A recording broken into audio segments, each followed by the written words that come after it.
Арест первой леди. Зеленский экстренно усилил охрану. Громкое заявление из РФ. Москва запрашивает переговоры с Западом. Кремль снова в огне. Россия на грани поражения. Удар по военной базе США. Трамп ищет повод для вторжения. Власти идут на отчаянные меры. Общенациональный протест и массовые стычки с полицией. Требования отставки правительства. Совместное заявление союзников. Об этих и других самых главных событиях. Утро понедельника, 18 мая. Вы не переключились, и это правильно. Сейчас мы обо всем вам расскажем. Это Нехта, а я Алексей Бурлаков. Поехали. Нетипично начнем выпуск с заявления официального представителя российского МИД. Вскрылась страшная тайна, невероятный секрет. Оказывается, дроны атаковали Москву под музыку. Под звуки песен Евровидения киевский режим на деньги ИСовцев совершил очередной массовый теракт. Объекты нападения были исключительно мирные. Люди, многоквартирные и частные дома. Данные теракты, как и предыдущие, преступления Зеленского и Банковой, а также финансирующего их коллективного западного меньшинства. Действительно, финал песенного конкурса Евровидения проходил в тот же день, когда и массированная атака на Московскую область украинскими дронами. Но вряд ли это связано. К тому же, на следующий день атака повторилась. Тут уже не пришьешь лавровый хвост. Второй раз за неделю в российской столице горит Кремль. Правда, опять не тот, где сидят с ядерными угрозами, а Измайловский. По данным местных медиа, рядом с комплексом загорелись складированные отделочные материалы на открытой площадке. Площадь пожара около 300 квадратных метров. Огонь расходится сразу в двух направлениях. Перед возгоранием очевидцы слышали хлопок, поэтому одна из версий – возможный прилет. Официальных подтверждений пока нет, но теперь их, как мы понимаем, особо не ждут. Детали украинской атаки по российским кораблям и пунктам управления все чаще всплывают, в отличие, к примеру, от российских кораблей. Речь об атаке украинского дрона на российский патрульный корабль проекта 10410 «Светляк» у порта Каспийск в Дагестане. Удар пришелся прямо по корме корабля, и тут нужно подчеркнуть, не в Черном море, где российский флот давно живет под угрозой, а о Каспии идет речь. Регионе, который Москва привыкла считать глубокой и безопасной тыловой зоной. Кроме того, украинские дроны все чаще работают уже не как летающая граната, а как полноценная ударная платформа. FP2, по сообщениям, выпустил неуправляемые ракеты по цели в Крыму, то есть беспилотник не просто врезается в объект, а несет вооружение, выходит на позицию и наносит удар, как мини-авиация. Перелом в войне в пользу Украины стали все чаще признавать даже оккупанты. Парад Путина 9 мая показал не силу Кремля, а его уязвимость. Москва боялась, что Украина может ударить по России в символический момент, поэтому начала играть в перемирие.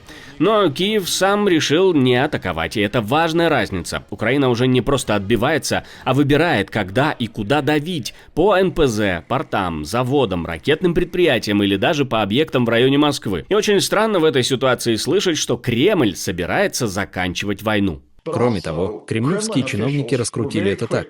Когда Путин сказал, что все скоро закончится, он не говорил, что мы согласимся на компромисс. Он имел в виду, что американцы надавят на Украину, чтобы она сдалась. Так что это был не День Победы. Это был не День Победы в том смысле, в каком Россия оценивает ситуацию с Украиной. Это не назовешь днем поражения, но и триумфом на Красной площади там точно не пахло. Профессор считает, что Кремль по-прежнему хочет, чтобы Украина отдала территории. Встреча Путина с Зеленским, по его словам, возможно только в российской логике «приезжайте подписывать капитуляцию». Поэтому все громкие заявления о мире – это белый шум. То есть, когда Песков говорит, что они хотят начать переговоры, верить ему стоит, но 2%. Будем надеяться, что там все-таки практичный такой подход возобладает, и это приобретет какое-то воплощение реальное. Российская сторона будет готова к этому. Вот такие миротворцы. Правда, в заявлениях российских властей чаще слышно о том, что кто-то другой решит проблему, а они будут смотреть, соглашаться или нет. Правда, в самой Европе все больше склоняются к тому, чтобы не давать России возможности сесть за стол переговоров, как минимум из-за того, что она сейчас Цитирую, на грани поражения и, цитирую, не захватывает никаких территорий. Россия сейчас ищет колеблющиеся страны и так далее, чтобы вынести на стол тему «давайте начнем переговоры уже сейчас», потому что мы тоже видим, что у России уже есть определенная шаткость позиций. И я думаю, что основная идея состоит также в том, чтобы втянуть Европу в так называемые переговоры и обсуждения, как бы мы это ни называли, чтобы вместо того, чтобы усиливать давление на Россию и помогать Украине, поставить Европу в позицию посредника. А это означает еще и то, что мы тем самым выиграем время для Путина. Но даже если звонить Путину, тот может и не ответить, ведь и он сам, и его пресс-секретарь говорят, что российский диктатор любит инкогнито ездить по Москве, а там пробки и дроны.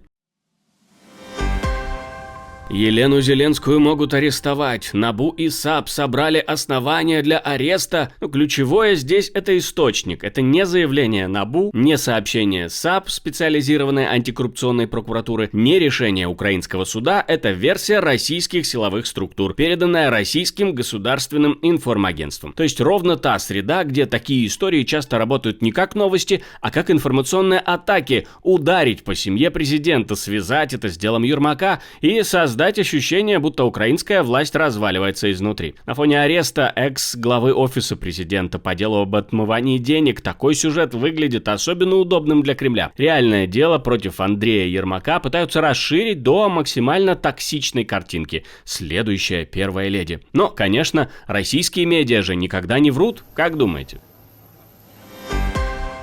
Продолжаем следить за Кубой. Революционный остров дарит нам новый эпизод сериала, правда, теперь не они напрямую. По данным издания Axios, с 2023 года Гавана закупила больше 300 военных беспилотников, включая разведывательные и ударные модели, в том числе у России и Ирана. Американская разведка считает, что кубинские военные изучают опыт последних войн и обсуждают сценарии ударов по базе США в Гуантанамо, кораблям ВМС и даже по Кей-Уэст во Флориде. Кей-Уэст находится примерно в 144 километрах от Гаваны, а Гуантанамо – главный символ американского военного присутствия на Кубе. Даже слабая экономика с таким арсеналом дронов может создать угрозу, которую Вашингтон уже не сможет списать на старую риторику холодной войны. Но есть важный нюанс. Эти данные остаются закрытыми, и независимо проверить их пока невозможно. Reuters прямо указывает, что детали доклада Axios не подтверждены открыто, а значит, история может работать сразу в две стороны, как реальное предупреждение о новой дроновой угрозе и как удобный предлог для администрации Трампа, чтобы усилить давление на Кубу. Тегеранская история возвращается. Трамп говорит, что Иран разгромлен. НАТО, похоже, видит другую картину. По данным The Independent, разведка Альянса считает, что Тегеран сохранил минимум 60% своего довоенного ракетного потенциала и все еще способен бить по союзникам США на Ближнем Востоке. А часть подземных ядерных объектов, по оценкам НАТО, могла уцелеть или быстро восстановиться. Еще тревожнее данные The New York Times. Американская разведка считает, что Иран восстановил доступ к 30 из 33 ракетных баз у Ормузского пролива, сохранил около 70% пусковых установок и примерно 70% довоенного арсенала баллистических и крылатых ракет. Спутниковые снимки также показывают доступ примерно к 90% подземных ракетных хранилищ и пусковых объектов, то есть уничтоженная якобы армия внезапно оказывается вполне способной снова стрелять. Главная сила Ирана не классический флот или авиация, а асимметричная война. Ракеты, дроны, морские мины, кибератаки, прокси-группы и москитный флот скоростных катеров. Даже ослабленный Тегеран может блокировать судоходство, бить по энергетике и держать Ормузский пролив в заложниках. И сейчас иранские медиа публикуют предполагаемый ответ Вашингтона на предложение Тегерана. И там условия, которые в Иране уже называют неприемлемыми. По данным издания Фарс, США не собираются платить компенсации, не обещают вернуть даже 25% замороженных иранских активов и требуют вывести 400 килограммов иранского урана под американский контроль, плюс оставить в Иране только один действующий ядерный объект. Прекращение огня должно стать условием переговоров, но гарантии не нападения Вашингтон по этим данным не дает. Иран, в свою очередь, требует обратного: остановить войну на всех фронтах, включая Ливан, снять санкции, разморозить активы, выплатить компенсации и признать его права в Ормузском проливе. То есть стороны не просто далеко друг от друга, они смотрят в противоположные стороны. Удар по АЭС. Была ли целью атомная станция? В Объединенных Арабских Эмиратах беспилотник ударил рядом с атомной электростанцией Барака. По сообщениям властей Абу-Даби, пожар возник на электрогенераторе возле станции. Пострадавших нет, радиационный фон, по заявлениям властей Дубая, остается в норме. По данным издания Астра, возгорание произошло за пределами внутреннего периметра АЭС, то есть речь не о повреждении самого ядерного объекта. Но сам факт удара рядом с атомной станцией уже крайне тревожный сигнал. В целом, Иран уже начинает готовить свое население к затяжной войне. Даже на ГосТВ уже показывают, как правильно стрелять из Калашникова. Прямо в студии. Причем не новейшее оружие, а старую модель Калашникова. Это восточно-германская версия советского АКМС, которую выпускали в ГДР. Сам выбор оружия тоже показателен. Гражданских готовят на том, что, вероятно, лежит на складах у иранских парамилитарных структур. Антиправительственные протесты переросли в столкновения с полицией. На улицы вышли шахтеры, представители коренных народов, учителя, студенты и рабочие. Боливийцы перекрывали дороги, строили баррикады и требовали отставки правительства на фоне топливного дефицита, высокой инфляции, нехватки валюты и тяжелой экономической ситуации.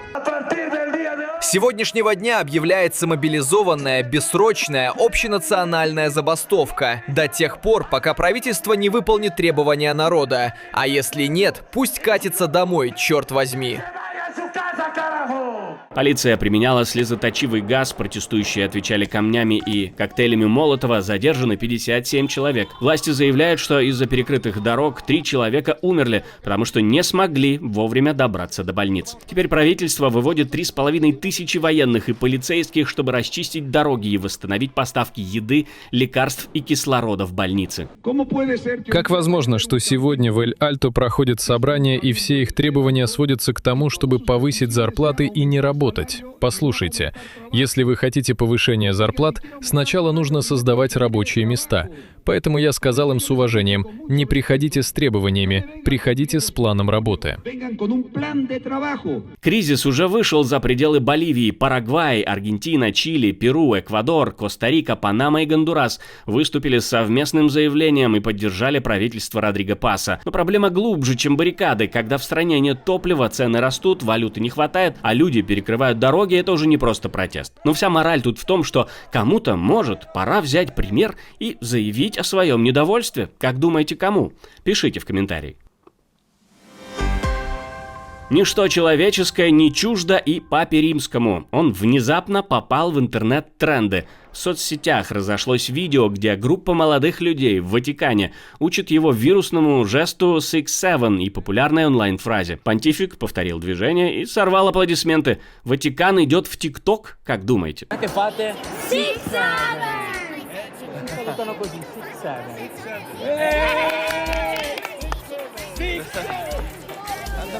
Спасибо, что досмотрели до конца. На этом у меня все. Вечером вас в этой студии будет ждать уже Олесь Корниенко. Берегите себя.